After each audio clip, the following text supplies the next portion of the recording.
Star Trek Fleet Command has just had a brand new Deep Space Nine themed update, and today we're going to take a quick look at just what this game has to offer. Hey everybody, my name's Ben, we are the Beard Guys, and welcome to this Star Trek Fleet Command video. This is a sponsored video, so a big thank you to the developers Scopely for making this happen. Star Trek Fleet Command has been around for a few years now and is a free-to-play strategy game available on iOS, Android and Windows. It's had a lot of updates since its initial release back in 2018 and now has a ton more content and new things in it to do. If you'd like to check it out for yourself for free, there's a link in the video description below that you can check out and help support the channel. If you're a fan of anything Star Trek, then you're going to recognize a ton of cool stuff in here, as it's an officially licensed IP full of characters, ships and lore from tons of different Star Trek incarnations from over the years. Joining the likes of classic Star Trek, Next Gen and more, we now have Deep Space Nine joining the Fleet Command universe. This brings with it 3 new captains you can use on your ships, Kira,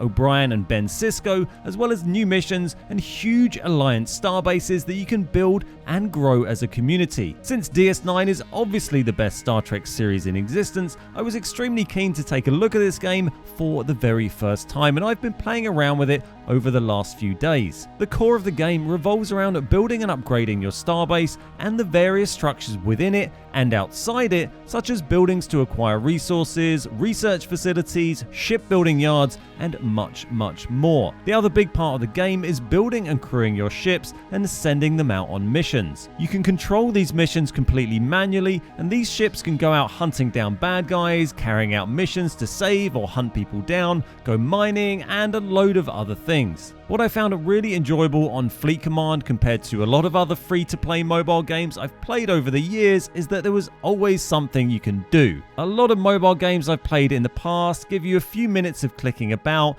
and then you have to go away and come back a few hours later or start dropping some cash before you can really do anything. Fleet Command, however, seemed to always have something available for me to crack on with. Upgrading and researching things on your base will instigate timers that can be sped up by using various boosts that you acquire pretty plentifully through playing the game, or of course by just spending real money in the store. But I was able to play for a good few hours without really being restricted by these timers at all or having to spend a single penny. The amount of timer skips I unlocked just by playing the game and completing missions and doing stuff with my ships meant I didn't really have to spend any time at all going AFK or going away and coming back and waiting for things to complete. Even if you have a big base upgrade going on that is going to take 30 minutes or something like that, you can always send your ships out and go and attack some random enemies or do some exploring or some mining, complete missions, and these give you all sorts of useful resources and probably even some timer skips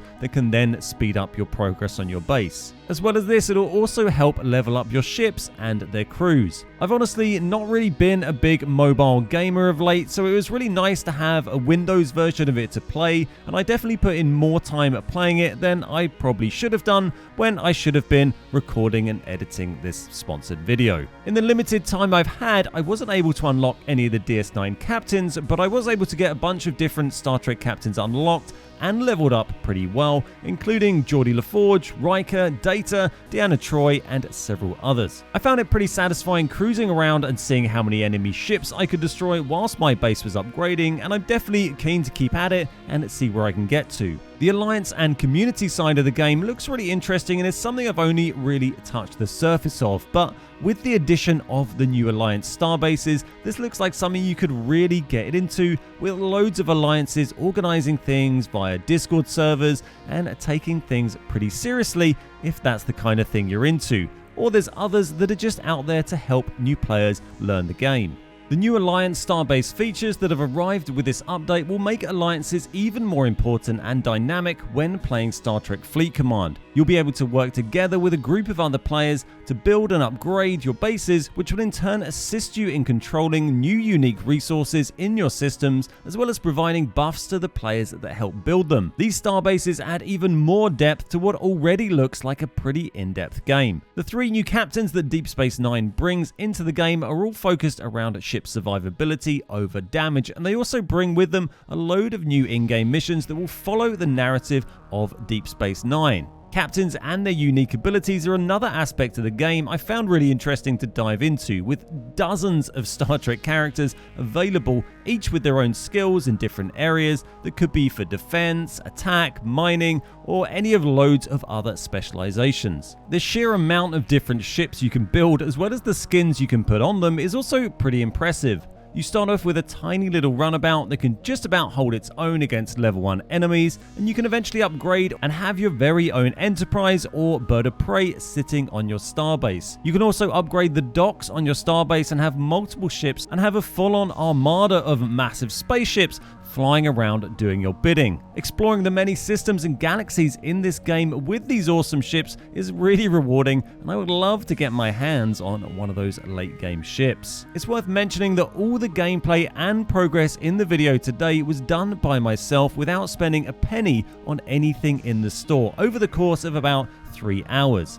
For me, I think that's pretty decent to have been able to do so much in a free-to-play game with no downtime waiting for timers to run out. Anytime I did have to wait a few minutes for a timer, I was off shooting down some baddies or possibly some goodies. It was honestly kind of hard to tell at times with my ships, and just generally having a jolly old time of it in space. The only reason I stopped playing was because I actually had to finish making this video. Now, it's obviously worth caveating today's video with the fact that I've only had a chance to experience the very early game stuff so far, so I don't really know how things progress as you get higher and higher level. Whilst the timers you have to wait for to upgrade do seem to get longer and longer, you also do acquire a ton of timer reduction power-ups from completing goals at your station and missions with your ships, which are seemingly infinite. You also get all sorts of login bonuses and alliance bonuses and things like that, which also give you timer reduction boosts. As far as I can tell, there isn't any cap on how much time you can spend flying around space, blowing things up with your ships and acquiring more loot and power-ups. And as well as that, there are also station upgrades and research available that will bring down those base upgrade timers. In fact, the research tree is absolutely rammed full of tons of stuff, covering all sorts of things from ship and base improvements to mining and travel speed. It certainly looks like the game isn't lacking in later game content to keep you occupied for a good while, but as I say, I've just been playing the early game sections. The tutorial that kicks off as a new player walks you through the game's basics very well, and I found it pretty easy to get my head around the game's essential mechanics and what I was supposed to be doing. There's also a great community out there on YouTube already making some brilliant tutorial videos for Star Trek Fleet Command, so if you do check out the game and get into it and want some help, I would definitely suggest having a look at some of those videos to help you get the most from the game. So that's about it for today. I hope you enjoyed the video and found it useful. As I mentioned earlier, there is a link in the video description below if you want to check out Star Trek Fleet Command for yourselves. Thank you again to Scopely for sponsoring this video. My name's Ben, we are the Beard Guys, and I'll see you next time.